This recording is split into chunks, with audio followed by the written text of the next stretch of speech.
এক নওজোয়ানকে যা বলা উচিত এক বুড়ো মানুষকে সমান বলা উচিত না। একই আপনি এক যুবক বলল যে হুজুর আমি রাত্রিবেলা নামাজ পড়তে চাই, তাহাজ্জুদ কয় রাকাত পড়লে ভালো হয়? আমি যদি তারে বলি 40 রাকাত, সে পারবে, যুবক পারবে, কিন্তু মুরব্বীর জন্য কষ্ট হয়ে যাবে। ঠিকই না বলেন? চাচার বয়সই 60, ওনারে আমার যদি এক সেম চাপায় দেন কষ্ট হয়ে যাবে বিষয়। কথার কথায় বললাম এরকম। হযরত আবু বকর সিদ্দিক রাদিয়াল্লাহু তাআলা আনহু, যিনি ইসলামের প্রথম খলিফা, উনি যখন প্রথম খলিফা হয়েছেন তখন সাহাবীদের সিদ্ধান্ত হয়েছে যে কোরআন শরীফ, কোরআনুল কারীম, পুরা কোরআন নবীজি সাল্লাল্লাহু আলাইহি সাল্লামের জামানায়, নবীজির 23 বছরে কোরআন শরীফের প্রত্যেক আয়াত অক্ষর লেখা হয়েছে, নবীজি লেখাইছেন কাউকে না কাউকে দিয়ে। কিন্তু একসাথে পুরা কোরআন এক জায়গায় সবগুলো লিখিত কপি, কাগজ যেটাতেই হোক, কাঠের মধ্যে হোক, চামড়ার মধ্যে হোক, পাথরের মধ্যে হোক, যেখানেই লেখাইছে মনে করেন, তখন তার অ্যাভেলেবেল এরকম কাগজের কিছু ছিল না। কিন্তু একসাথে এক জায়গায় যে 30 পারা কোরআনে এনে সব দিন লেখা এখানে আছে, এরকম ছিল না। ও সাহাবীদের কাছেই কারো কাছে 2 আয়াত, কারো কাছে 10 আয়াত, কারো কাছে 1 সূরা, যার কাছে যেদ্দুর পারছে ছিল। বুঝছেন নি? নবীজির জামানা পর্যন্ত ছিল এরকম। নবীজি সাল্লাল্লাহু আলাইহি সাল্লামের ইন্তেকালের পরে প্রথম খলিফা আবু বকর সিদ্দিক রাদিয়াল্লাহু তাআলা আনহুর জামানায় সিদ্ধান্ত হয়েছে যে এই লক্ষ লক্ষ সাহাবী সকলের কাছ থেকে যার কাছে লিখিত যা আছে সব একত্র করে, প্রত্যেকটা যাচাই বাছাই করে, আবার একাধিক জনের মুখস্থর সাথে মিলাইয়া পূর্ণ পরীক্ষা নিরীক্ষা করে পুরা কোরআন একসাথ করা হয়। বুঝছেন? এটা একটা কি হয়েছে মনে করেন, রাষ্ট্রীয় সিদ্ধান্ত হয়েছে। হযরত আবু বকর সিদ্দিক রাদিয়াল্লাহু তাআলা আনহু উনি অনুমোদন দিয়েছেন খলিফা। এখন প্রশ্ন হয়েছে, এই যে ভারী কাজটা, এত বড় প্রকল্প, লক্ষের চাইতে বেশি সাহাবীর থেকে সবগুলো সংগ্রহ করা, সবগুলোকে যাচাই বাছাই করা, আবার এগুলোকে আপনার একত্রিত করা, অনেক বড় কাজ। এটা কি ছোটোখাটো একটা কাজ? একটা রোড স্যাংশন হইলে এইটা আপনার কন্ট্রাক্টর পর্যন্ত, কাম শুরু পর্যন্ত কত ফাইল, কত সিস্টেম, কত কিছু ঘুরাই, ঠিক না? বলে নাকি বস্তাত করে টাকা আইনে এটা শুরু করে দেয়। অনেক কিছুর প্রসেসিং পরে গিয়ে এটা কি হয়, কাজটা শুরু হয়। এখন সাহাবায়ে কেরামের মধ্যে এই মশওয়ারায় সিদ্ধান্ত হচ্ছিল যে এই কাজটা কে করবে, মানে মেন দায়িত্বটা কার, এই কোরআন সংকলনের কাজটা কে করবে? এত বড় কোরআন, এত বড় কাজ। হযরত আবু বকর সিদ্দিক রাদিয়াল্লাহু তাআলা আনহু তখন ওই নবীজির জামানায় যারা যারা কোরআন শরীফ লিখত, মানে নবীজি লেখাইতেন যা করে দিয়া, এর মধ্যে সবচেয়ে বেশি লেখছেন যিনি, তিনি ছিলেন সবচেয়ে কম বয়সী, লেখছেন বেশি, হযরত যায়েদ ইবনে সাবিত রাদিয়াল্লাহু তাআলা আনহু। মাত্র 13 বছর বয়সে নবী সাল্লাল্লাহু আলাইহি সাল্লামের কাছে থাকতেন উনি, আর যখনই কোরআন নাজিল হইত তিনি আল্লাহ নবী সাল্লাল্লাহু আলাইহি সাল্লামের জবান থেকে উচ্চারিত কোরআন লিখতেন। এখন আবু বকর সিদ্দিক রাদিয়াল্লাহু তাআলা আনহুর যখন খেলাফত, এই সময় আইসা ওনার বয়স 16, ওই ছোট মিয়ার। তো হযরত আবু বকর সিদ্দিক রাদিয়াল্লাহু তাআলা আনহু সাহাবীদের সামনে, বড় বড় সাহাবী সব এখানে, ওমর, ওসমান, আলী, আব্দুর রহমান, কত বড় বড় সাহাবীরা সিনিয়র, সবার সামনে উনি প্রস্তাব দিলেন যে এই কোরআন সংকলনের এই ভারী কাজ, এই বিশাল প্রকল্পটা, এটার প্রথম জিম্মাদার, মেন দায়িত্বশীল দেওয়া হোক, আমার প্রস্তাব এই 16 বছরের যায়েদ ইবনে সাবিতকে, এই নওজোয়ানকে দেওয়া। আবু বকর সিদ্দিক বললেন, সবাই বললেন জি, আপনি তাহলে জিজ্ঞেস করেন কয় পারবে কিনা, বুঝেন না? তো ওনারে ডাক দিছে, ডাক দিয়ে আইনা বসাইয়া হযরত আবু বকর সিদ্দিক রাদিয়াল্লাহু তাআলা আনহু জিজ্ঞেস করলেন, যায়েদ পুরা বিষয়টা তো বললেন যে কোরআনুল কারীমকে সংকলন করতে হবে, একসাথ করতে হবে। যত সাহাবীর কাছে যা আছে সব আনতে হবে, প্রত্যেকটা আয়াত লিখিত মিলাইতে হবে, একাধিক কপি। আবার সাহাবীরা যারা মুখস্থ পারে তাকেও স্মৃতির লগে এটা মিলাইতে হবে, ওনারা পড়বো তুমি মিলাইবা, ওনারা পড়বো। এটা কোনো খামখেয়ালি কথা না। এই পুরা প্রকল্পটা বাস্তবায়ন করা, কোরআন সংকলন করা, এই কাজের প্রধান তোমাকে বানাইতে চাই। আমার প্রস্তাব, তোমার কি খেয়াল, তুমি পারবে না?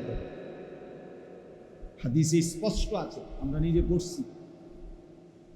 ওই 16 বৎসরের নওজোয়ান যুবক, তিনি মুচকি হাসি দিয়ে বললেন, আমিরুল মুমিনিন, আপনি কি বললেন? আপনি যদি বলেন সামনের এই পাহাড়, এই হাতের ইশারা দিয়ে বলছে যে এই পাহাড়টাকে যদি বলেন আমাকে এখান থেকে কাইটা আরেক জায়গায় স্তূপ দিতে, আমি তো সেটাও পারি। লাউ নাকালতু হাযাল জাবাল মিন মাকানিন ইলা মাকান ফাআলতু হাযা। আমি পারুম, আমি নওজোয়ান না, আমি পারুম না তো মানে যুবক করবে না তো করবেটা কে? নওজোয়ান করবে না তো কে করবে? বুঝেন নাই কথা? হিম্মতটা দেখছেন কি কইল? একটা পাহাড়ে তো কমপক্ষে 200 কেজি মাটি হয়, ঠিক না? বুঝেননি? তাইলে উনি বলছেন, অর্থাৎ উনি ওনার হিম্মতটা বুঝাইছেন, অহংকার না। মানে যুবকের হিম্মতটা কি, যে আমি চাইলে তো পারবো না কেন? কষ্ট করা, মেহনত করা, আর সারা দিন সারা রাত এই কাজটার জন্য জীবন কোরবানি করা, এটা তো আমিই করব, আমার জন্যই তো সাজি, কারণ আমি নওজোয়ান।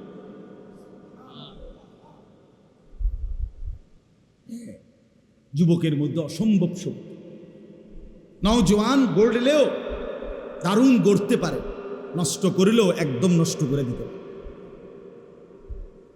পৌঁছলে একদম পচা যায়। আর যদি সাজায়া জড়ে নিজেকে, আল্লাহর আরশের নিচে ছায়া পায়।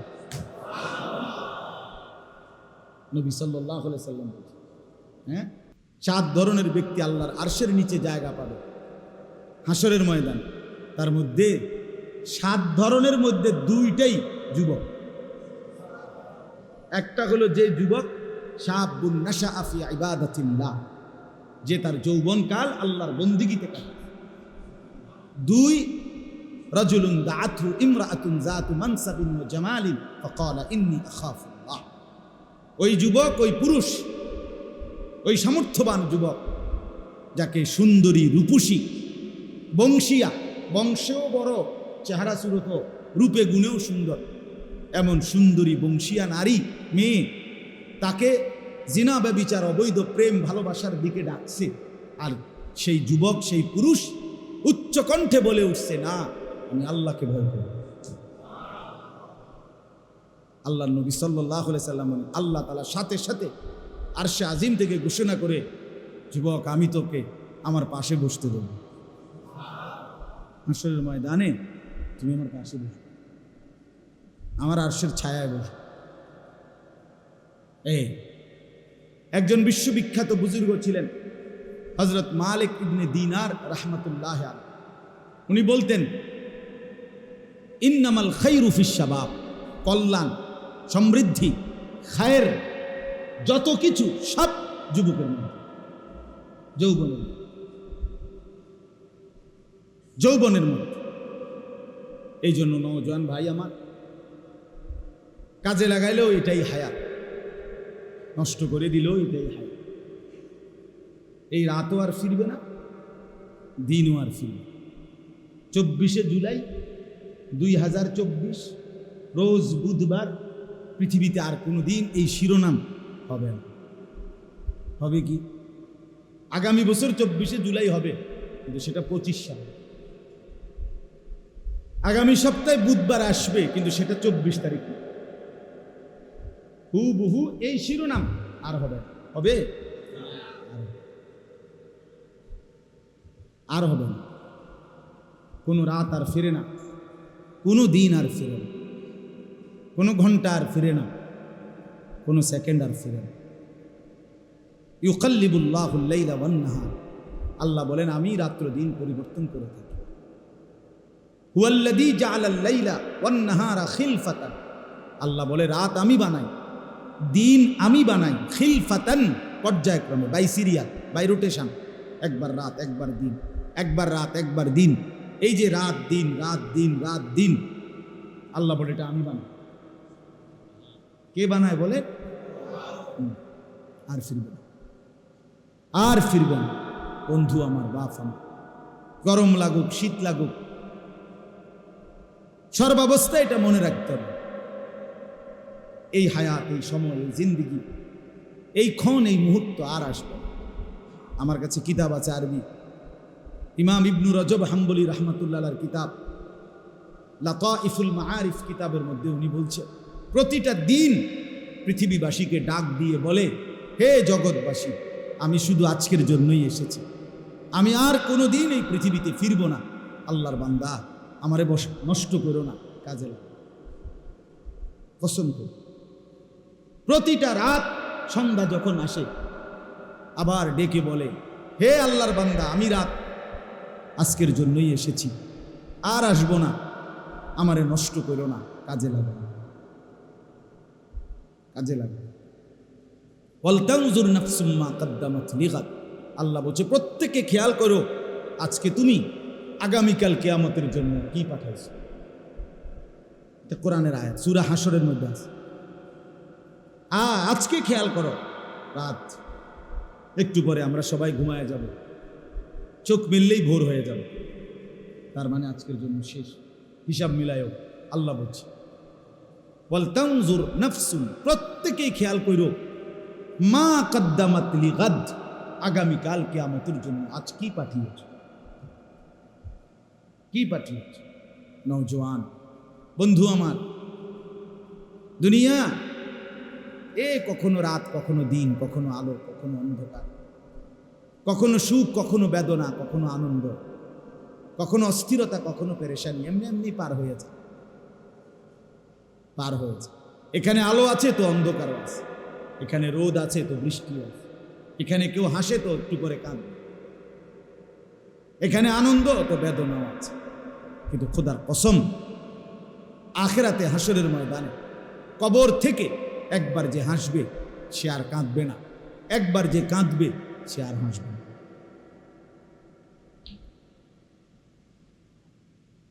ইন্নাল মুজরিমিনা ফি আযাবি জাহান্নাম খালিদুন, কোরআনুল কারীমে আল্লাহ বলেন, নিশ্চয়ই পাপী নাফরমান জাহান্নামের আযাবেই থাকবে চিরস্থায়ী। লা ইউফাত্তারু আনহুম, লক্ষ কোটি বার জাহান্নামী আল্লাহকে বলবে, আল্লাহ একটু বিরতি দেন, 24 ঘন্টায় 2টা মিনিট আমারে বিরতি দেন, আমি মাওলা সইতে পারি না।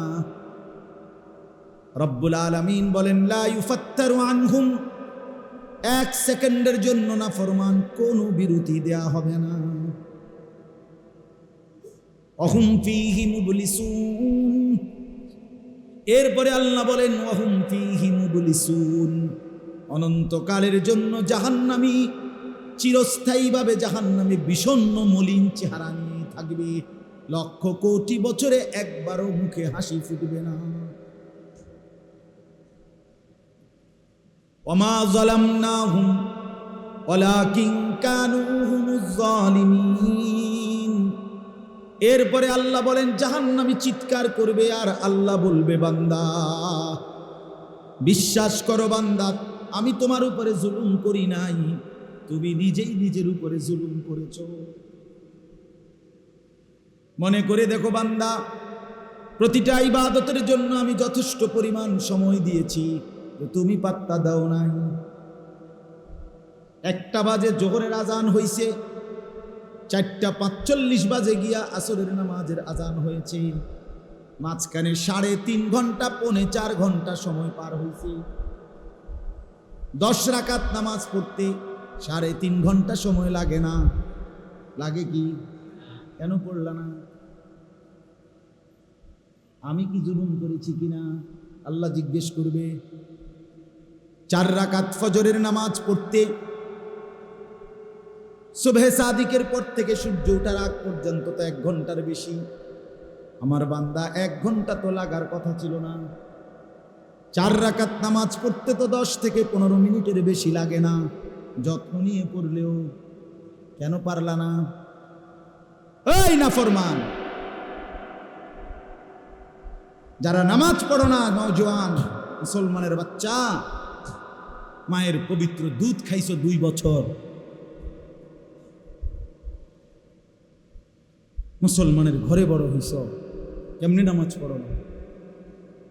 রাসূলুল্লাহ সাল্লাল্লাহু আলাইহি সাল্লাম বলেন, ফজরের নামাজ যে পড়ে না, খোদার কসম নবী বলে ওইটা খবিশ।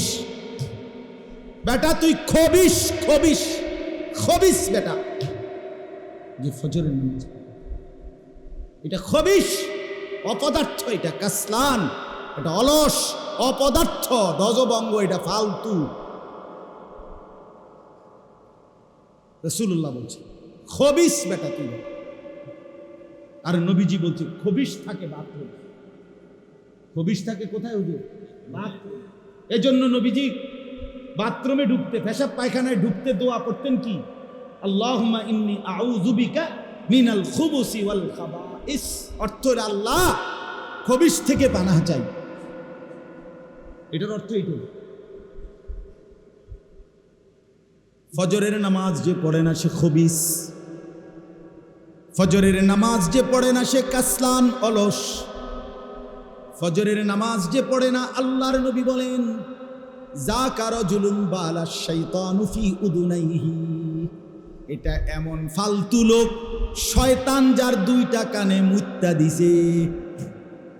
নবী বলছে কেডা মুতছে চাচা? শয়তান। তোর কানে শয়তানে মুতছে, শয়তান, শয়তান। কালিবাস্য অন্ত্যেষ্টিয় তো আকার তা দৈন্তান্ন, শয়তান তোর 2 কানে মুতছে। বেনামাজি দাঁড় করাই, এখন দাঁড় করাই, চেহারা দেখলেই তো বোঝা যায়।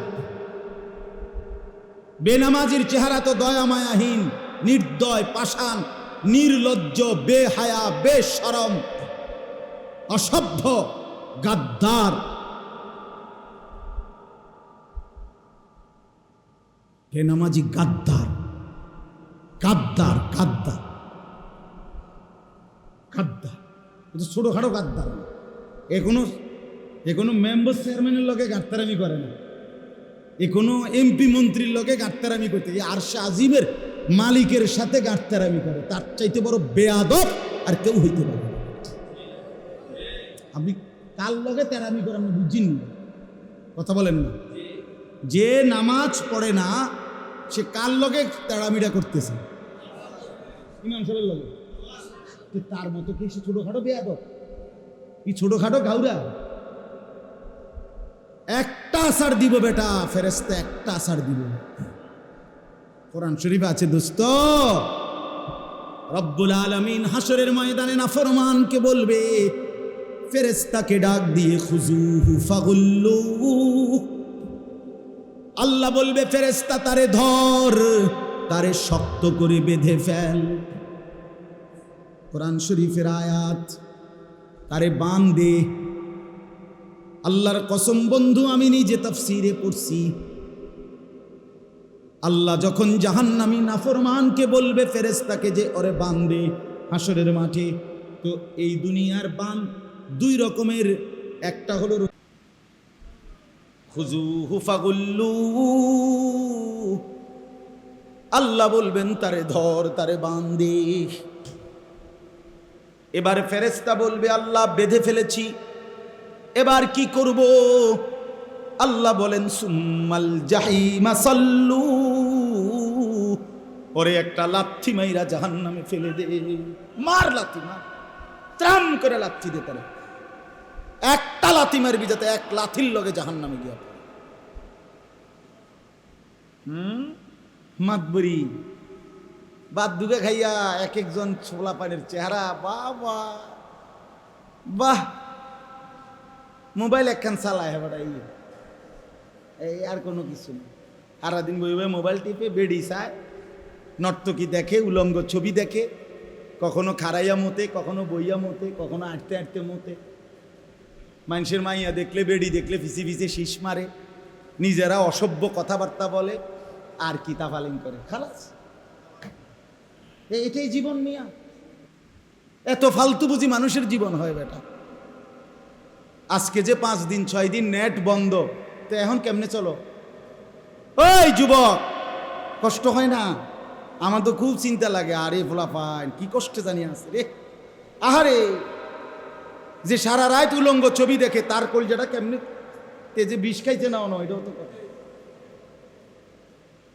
তে তো বাসের তলে মরে যাওয়ার কথা। নেট নাই তো, কথা বোঝেন না। হে দেখবো কি? হে দেখবে কি?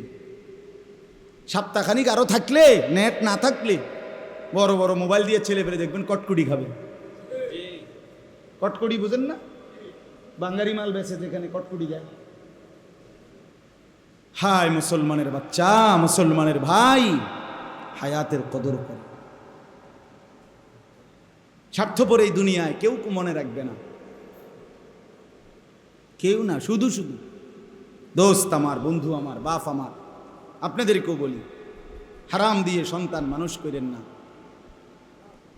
সুদের টাকা দিয়ে সংসার সাজাইয়েন না, সেই সংসার সাজবে না, আপনারাও মনে রাখবে না। কিস্তির টাকা দিয়ে সংসার বড় করেন না, ওরা আপনারে মনে রাখবে না, আল্লাহও মনে রাখবে না। না না, সিটারির টাকা, সুদের টাকা, কিস্তির টাকা দিয়ে ফোলা বিদেশ পাঠাইয়েন না, তে আপনার 2 পয়সার উপকারে আসবেন। আরে আখেরাত তো পরের খবর, দুনিয়া তো আপনার খবর লইত না। বৃদ্ধাশ্রমে পাঠাই দিবে। বাংলাদেশে খুব বেশি বৃদ্ধাশ্রম বাড়তেছে, আমি দেখতেছি। গত 3 দিনের মধ্যে 2খানে দেখছি, 4 তলা বিল্ডিং, বিরাট বিরাট বৃদ্ধাশ্রম হইতেছে। এটা অশনি সংকেত, এটা রেড সিগন্যাল। ছেলে পেলে অল্প সময়ের ব্যবধানে দেখবেন, আব্বা মারে, তবু আব্বা কোনো অসুবিধা হইতো না, আপনার টাকা যা লাগে মাসিক আমি জমা দিয়ে যাবো, খানা দানা, এখানে পেশাব পায়খানা সব অসুবিধা নাই, 3 বেলা খানা পাবেন টাইমলি। কথা বোঝেন নাই? আশ্রমে, বৃদ্ধাশ্রমে দিয়ে আসো। এই বাংলাদেশে দেখেন।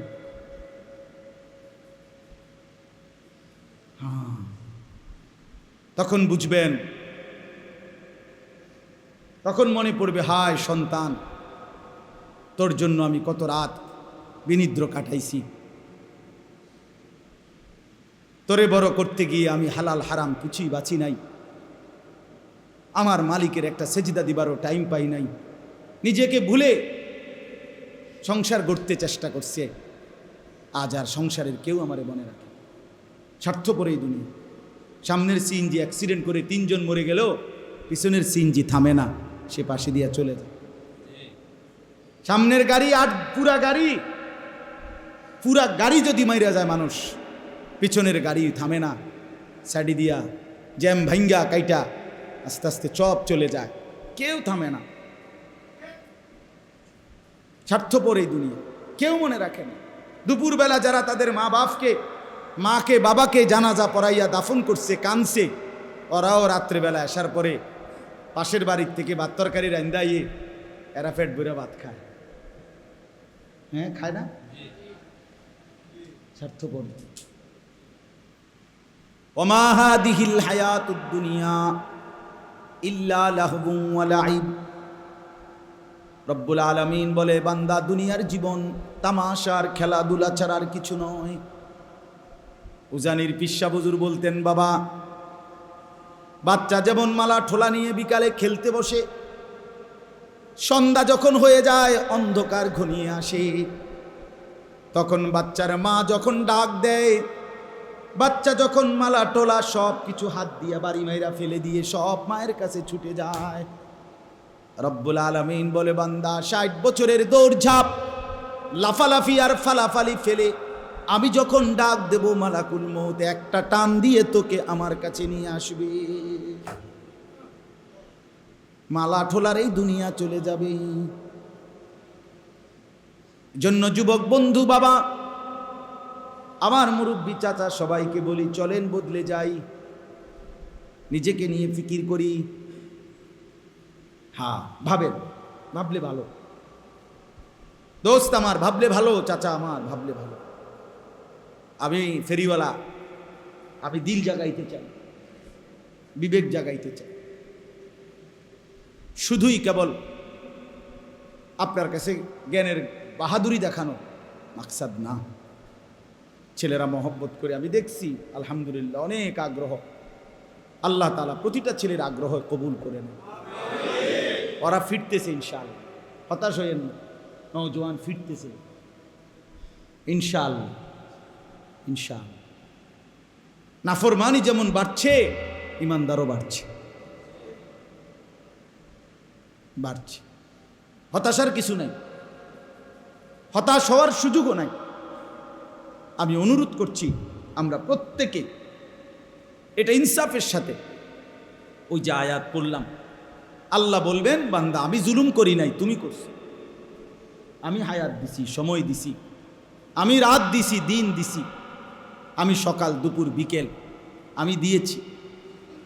আমি সকাল না দিলে ফজর পড়বে কেমনে, এজন্য আমি সকাল দিছি।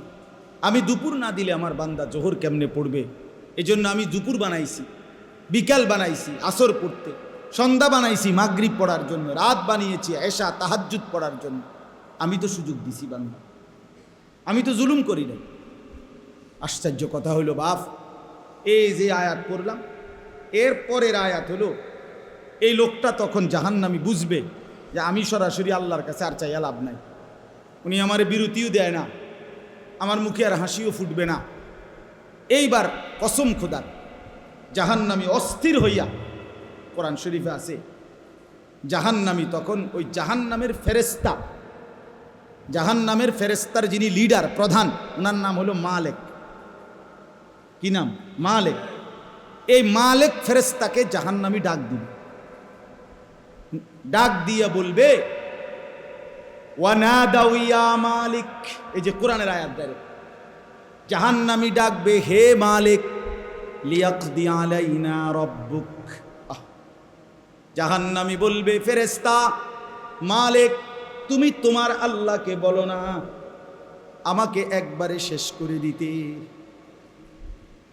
আমারে মেরে ফেলতে বলো, আমি আর এই যন্ত্রণায় জাহান্নামের আগুন আর সইতে পারছি না। বন্ধু আমার, এই বছর হজ্জের সফরে, এইবার আরাফাতের ময়দানে, আমি তো এবার হজের থেকে আসছি 8 তারিখ, আরাফার ময়দানে হজের দিন বিশ্বাস করেন 2-4 মিনিট করে করে বাইরে দাঁড়াইছি, তাঁবুর বাইরে, আকাশের নিচে, খোলা আকাশের নিচে একটু দোয়া করার জন্য।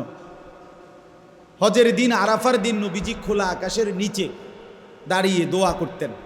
এটা একটা আমল আর কি, সুন্নত আমল। কসম খোদার 2-3 বার দাঁড়াইছি বাইরে খোলা আকাশের নিচে, বিশ্বাস করেন মনে হয়েছে যেন আগুনের গোলা পায়ের মধ্যে মনে মারতেছেন উচ্ছুরা, এত গরম, এতটা তীব্র গরম। প্রায় 1300-র চাইতে বেশি হাজি এই বছর গরমে মারা গেছে।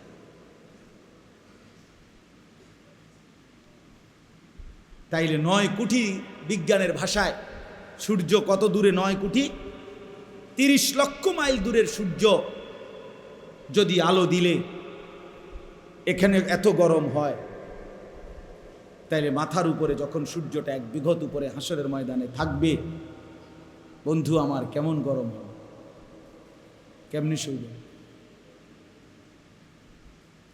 হ্যাঁ বলেন বাবা, মুরব্বীরা আপনারাও বলেন। 60 বছর বয়স, চাচা এখনো বিড়ি সিগারেট খানার বদভ্যাস ছাড়তে পারলেন না, কোন দিন ছাড়বেন চাচা? আর সময় হবে না, আপনার ছেড়ে দেওয়ার টাইম আর হয় নাই, এখনো হয় নাই। 60 বছর হায়াত, এখনো চা দোকানে, টেলিভিশনে নাচ গান, নর্তকীর ছবি দেখার এই বদভ্যাস আজও গেল না চাচা। এখনো বেড়ি দেখনের অভ্যাস ছুটলো না। ছি ছি ছি ছি ছি, লজ্জা ওই বুড়ার জন্য। ওই চাচার জন্য লজ্জা করলাম। ছি ছি ছি ছি, মুসলমানের বৃদ্ধ মানুষ এতটা বেহায়া হয় কিনা বলেন? 60 বছর বয়স, এখনো কথা কইলে, আক কইলে গালি ছাড়া কথা কইতে পারে না, এমন অসভ্য অভ্যাস আছে না? আপনি ছাড়বেন কখন? আপনি মরতেন না তাইলে? বলে আপনি মরবেন কখন তাই? আল্লাহ আমাদেরকে বুঝ দান করেন, আল্লাহ আমাদেরকে বিবেক দান করেন।